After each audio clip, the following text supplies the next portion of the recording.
Vanakkam. मैं हैदर अली सैयद आसीवगम से United under Tamil Shiva. Okay, I have another question also. Like, you told, like, you asked me initially that do you believe in rebirth, right? Like, why so? Like, is it that Aaseevagam believers do believe in rebirth, or even they don't believe in rebirth, or how is it? And See, rebirth is very well Aaseevagam principle, but in Aaseevagam principle, the rebirth is of DNA. The DNA takes a the scientific term is replication of DNA.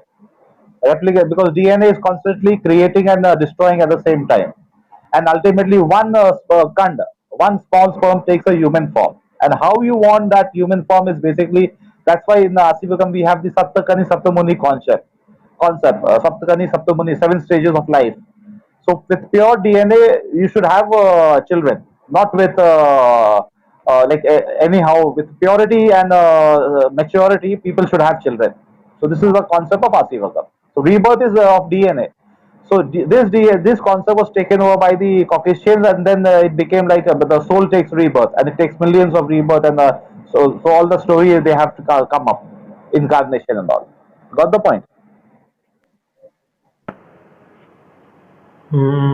But is it mentioned that in this much clarity that it basically refers to DNA basically, yeah, for the let's say the information being carried. Yeah. Before that, I will tell you another principle of Asivagam. That is 3 in 1. God is one and only, and we human are basically 3 in 1. And we human, we have earthly material. Second element is the God's particle, Atma, soul, and then the third element is the blueprint of life, the DNA. So we are 3 in 1. God is one and only. So this 3 in 1 concept was taken over by the secret society called Mithraism. They introduced Indra, Varun, Mithra. Then they introduced Brahma, Vishnu, Mahesh, and ultimately, when the Roman Empire started a new religion, they took this again the same concept as Father, Son, and Holy Ghost. This is how we got Three Murti Trinity concept. But Trinity is there, but it applies to human being, not to God. Clear?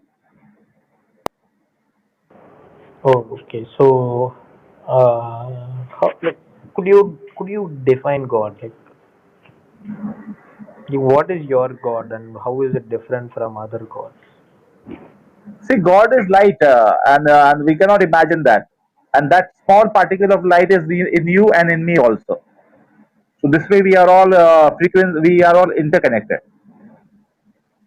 See, the DNA and the light particle is one. So we are all interconnected in that way, in that sense.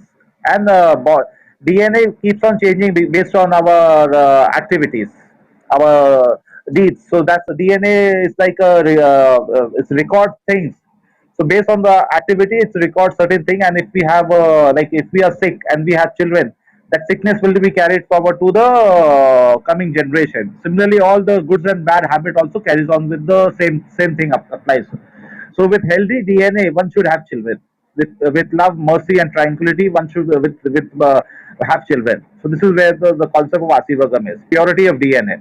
That's why we have the strong DNA like Jalikati, Katut, and all that to preserve the DNA. So preservation of DNA is very important in Asivagam. Okay, Navita, do you want to explain this? Yeah.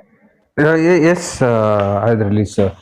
Now, for this concept of DNA and rebirth, no Purnesh, as how Hyderali sir explained is, he explained on the basis of the creation principle. So, in Indian mythology, a human being is created with Panchabhutas.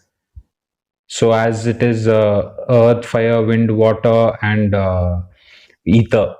So all this Panchabhutas are there in the same concept which Hyder Ali sir also explained. Now, to the concept of DNA and the rebirth thing is, how to keep the DNA clean and how to have a clear DNA.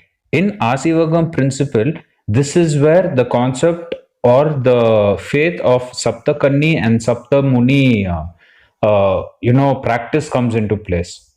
Saptakanni and Saptamuni practice is in certain stage, a child grows up to a certain stage, follows a certain principle and certain moral values and certain ethics.